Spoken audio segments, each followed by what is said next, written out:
Hello everyone, and welcome back to our channel, your number one source for political news and analysis in South Africa. If you're new here, make sure to hit that like button, subscribe to the channel, and drop your thoughts in the comment section below. Today, we are diving deep into the revolutionary force shaking the foundations of Parliament, the Economic Freedom Fighters, or EFF. Founded in 2013 by former ANC Youth League President Julius Malema, the EFF has grown into South Africa's third-largest political party, and possibly its most disruptive. With 39 seats in the National Assembly and 8 in the National Council of Provinces, this red-clad battalion of activists, professionals, and revolutionaries have firmly planted themselves in the heart of legislative power. But who are they really? What do they stand for? And why are they such a polarizing but powerful presence in South African politics? Let's begin with the basics.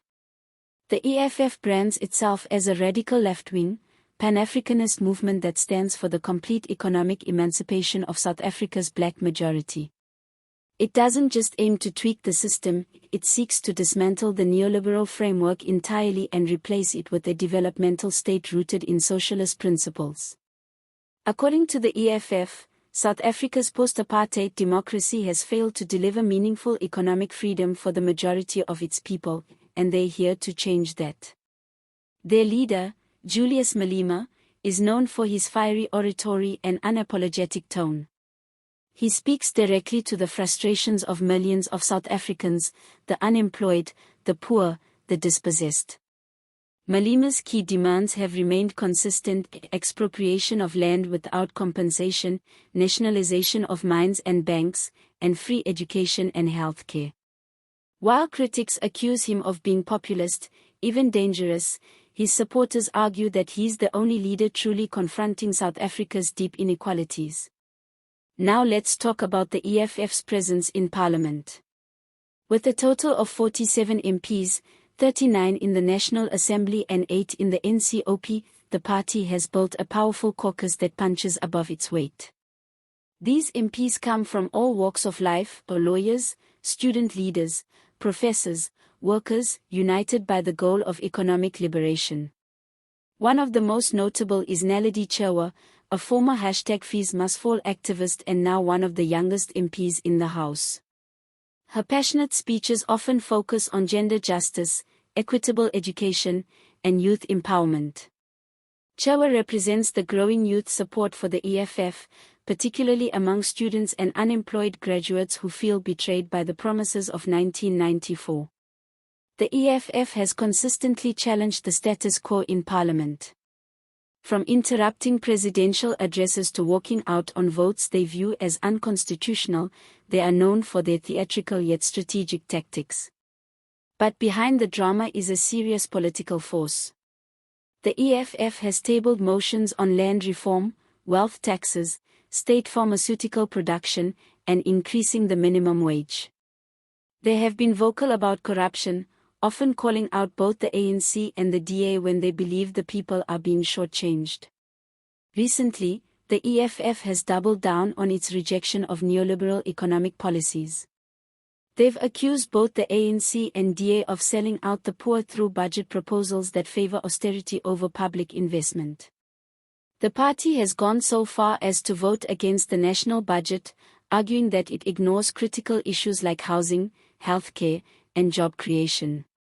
According to them, how can a government claim to care for the poor while cutting essential services and giving tax breaks to big corporations? Now let's talk sensitive politics, alliances, and the so-called government of national unity. The EFF has made it crystal clear they will not join any GNU that includes the DA or the Freedom Front Plus. They argue that both parties represent white capital and anti-transformation ideologies. Julius Malema has described working with the DA as equivalent to surrendering to apartheid apologists. Strong words, but they reflect the deep ideological divide between these parties. Interestingly, the EFF has offered to support the ANC through a supply and confidence agreement, essentially allowing the ANC to govern with EFF backing on key legislation, but without the EFF joining the cabinet. This suggests a level of political maturity and strategy. They're willing to play the long game, influence policy, and avoid compromising their values by sitting alongside parties they fundamentally oppose.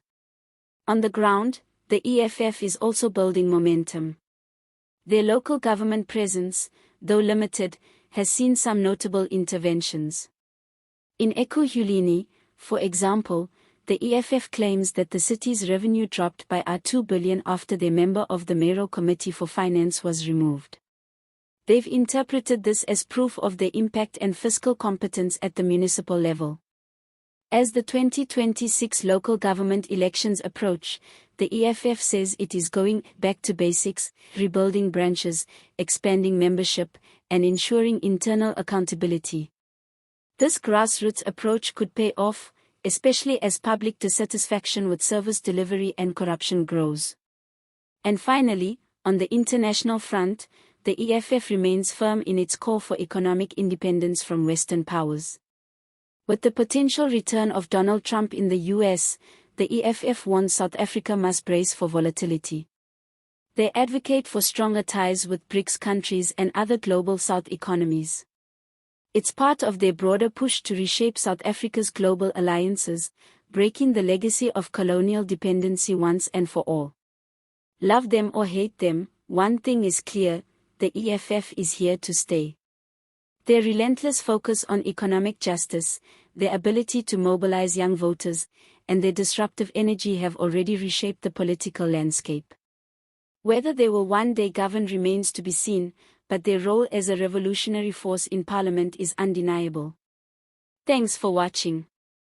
If you found this video insightful, please give it a thumbs up, share it with your friends, and don't forget to subscribe to the channel. Drop your comments below. Do you think the EFF is the future of South African politics? Or are they too radical to ever govern? See you next time.